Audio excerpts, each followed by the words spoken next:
Get your friends in here. We're gonna talk a little bit for about 15 minutes. There's been a lot of stuff going on in the world. But you look better when you smile. Sometimes you gotta smile through it. Uh-oh. Uh-oh. Uh-oh. Uh-oh. Share this with your friends, guys. I'm going to go ahead and get started. I've got about 10 or 15 minutes that I want to share with you. I just wanted to come on to talk about some of the things that are happening in our world today and talk about how to deal with them as a leader. And I got this idea when I was in church this morning, and I want to share this with you guys. Like and share. Get some people in here so they can hear this message about leadership. You guys know that leadership is my favorite topic because it is truly non-discriminatory. It uses anybody. It doesn't care about your position. It doesn't care about your title. It doesn't care about your experience. Leadership just shows up. And over the past 6 months, we've been through so much. If these last 6 months haven't caused you to be introspective as a leader, then I would challenge you to consider whether you're leaning more on your position, on your leadership position, or if you're leaning on yourself as a person. Are you depending on your position? Or are you depending on who you are as a person? This next phase of leadership, where we're going in American education, in American government, period, is going to require a different type of leader. And if we don't start looking at ourselves, looking in ourselves and being introspective, then we are in for a hard road. So, got this idea in church this morning. Hey, Miss Gilstrap. So I was sitting in church, probably about, I think church started maybe 5 weeks ago with social distancing. We had to register to get into church. We were sitting at tables, no more than 4 people at a table. So following all of the rules, high-fiving instead of hugs and all of that, following all of the guidelines from the CDC. And one of the things that I noticed, because I notice leadership everywhere. Leadership is leadership no matter where you're leading from, whether you're leading in a relationship, whether you're leading a school, whether you're leading an organization, whether you're leading a team. Leadership is leadership.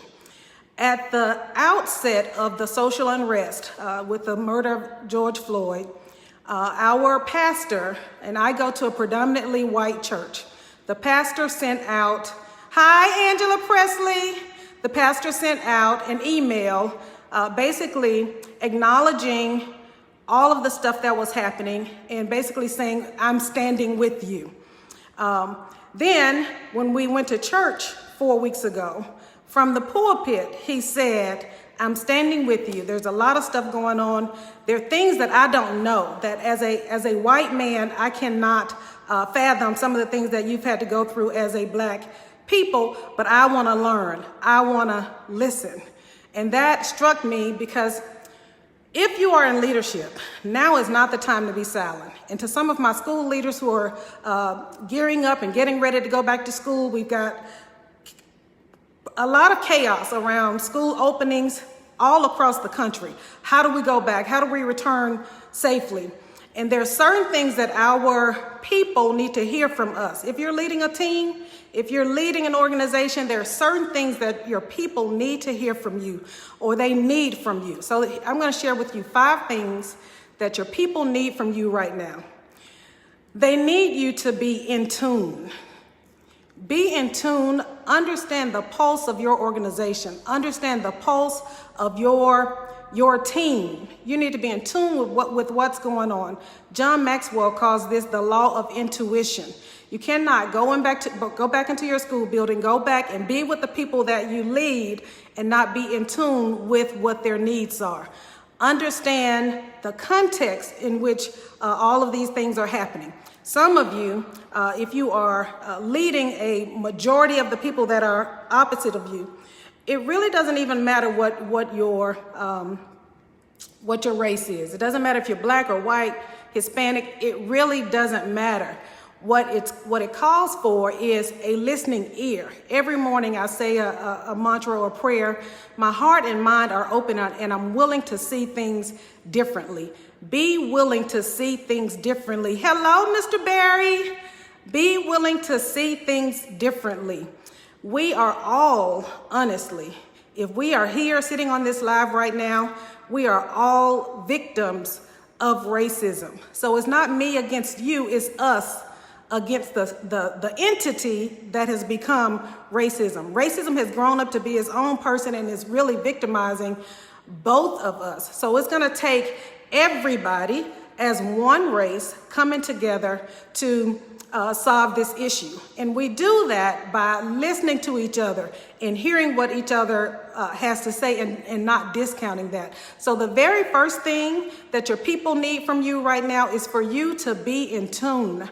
Practice John Maxwell's law of intuition. Be in tune. Number 2, the second thing that your people need from you is they need for you to check in. Check in with them.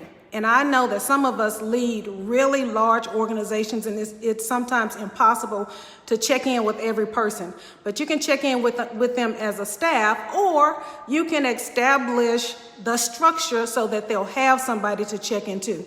So if you're a pastor of a large church, of a mega church or something like that, then you will have other pastors assigned to a certain group of people. And then if they need to get to you, they're able to get to you through those people. Hello, Miss Trimble, how are you? Hey, Cam, how's it going? So for those of you who are just joining us, we are talking about the 5 things that your people need to hear from you if you are a leader. Number 1, your people need you to be in tune with what's happening. We do not operate in a political or societal vacuum. We are in the world and we are impacted, or the people around us are impacted by what's happening in the world. So we cannot ignore what's happening. So you have to be in tune, practice John Maxwell's law of intuition, and understand the pulse of your organization. Number 2 is check in with your people. Remember, leadership does not reside in a position, it resides in people. So if you're leading your family, make sure you're doing some check-ins with your children, checking in with your husband or your wife or your cousin or your sister. I got a call early this morning from a sister who had a bad dream about me. And I told her, hey, Devon. She told me she dreamed that I had passed away. I said, girl, that just means that some things are going to die and I'm moving into something new. So it's not a physical death, but be sure you're checking on your people. Hey, Ms. Zelda Williams. So that's number 2. Number 1, be in tune with what's happening in your organization. Number 2, check in with your people. Number 3, acknowledge the issues. Don't gaslight people, y'all. Don't pee on their foot and tell them it's rainy. Don't do that. We know that there are issues with racism. We know that there are issues. Some people are afraid to go back to their jobs and be in that space. Acknowledge that. That is real. And to tell people that what you feel or think is not real is short of evil, really, because you're discounting what they feel and you are basically devaluing them. So please don't do that. Acknowledge what people are feeling. People need to hear. I'm going to give you 5 points within these 5 points. So they need to hear you say, I hear you. I see you. I get it. I support you. Let's work through it together. All of that is a part of acknowledging what is happening, what is taking place. And number 4, be vulnerable. Share your own experiences with them. Let them know what you're thinking, what you're feeling, and how you're dealing with some of the things that are occurring. This is not the first crisis that we have experienced. We've had lots of crises in the United States. In fact, we've had our own crises that we've dealt with personally. So there is some way that somehow that you can connect with people. Don't discount what people are feeling because you haven't had that experience. Also, when you're asking people to have empathy, you also have to make sure, because this is how we get disappointed, because we start expecting things of people that they truly don't have the capacity to give us. And that is like asking your dog to wash dishes. So you can't ask people, don't get upset when people can't empathize or when people don't empathize, because they might not have the capacity in this context to empathize. So don't ask them to do that, because you're going to only find yourself frustrated and further disappointed. Meet people where they are. If you're going to ask people to show up to the table, you have to meet them where they are. So let's go back, because a couple of other people, Kimberly has come in. I'm going to talk about what the points are.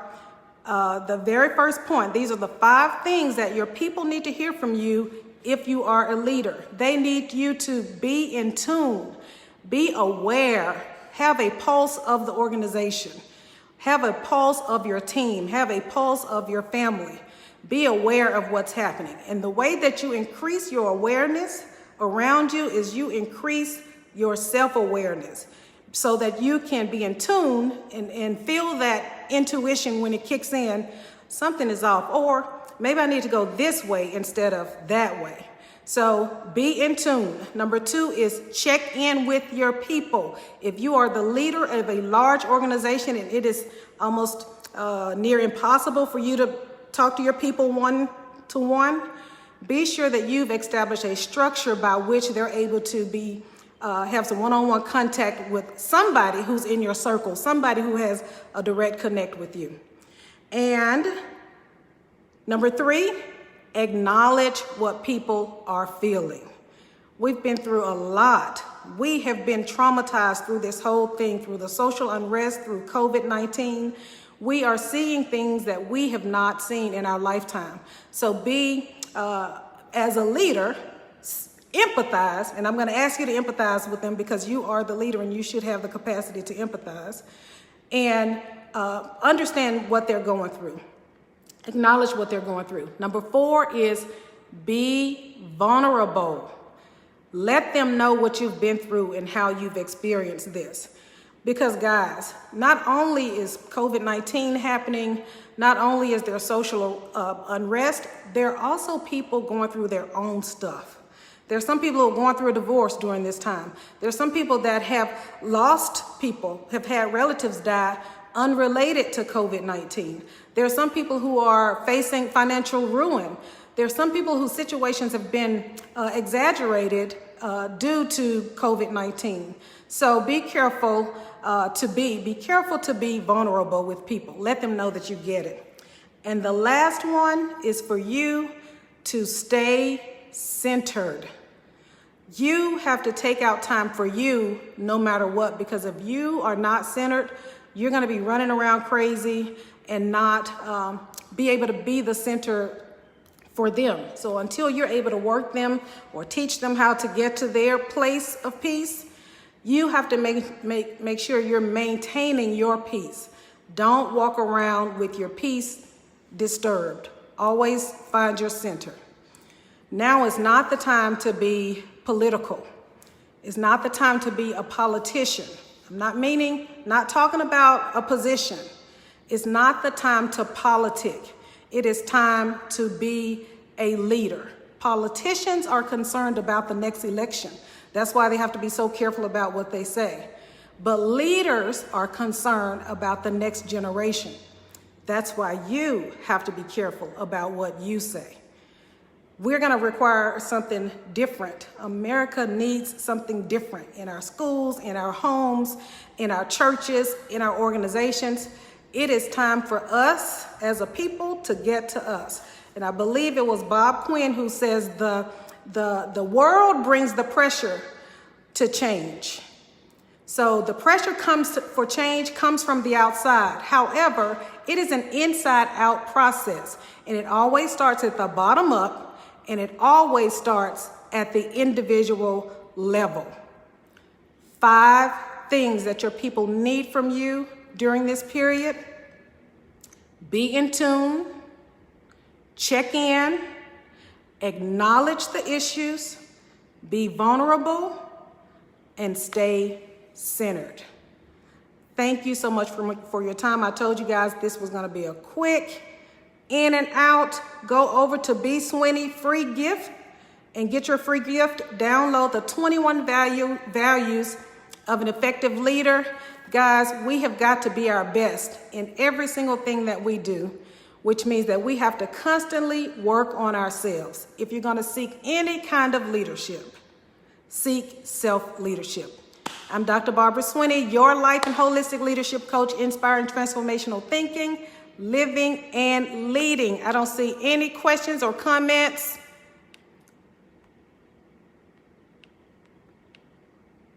And if you guys don't have any, I don't know if I'm delayed or not, but I told you that this was going to be quick.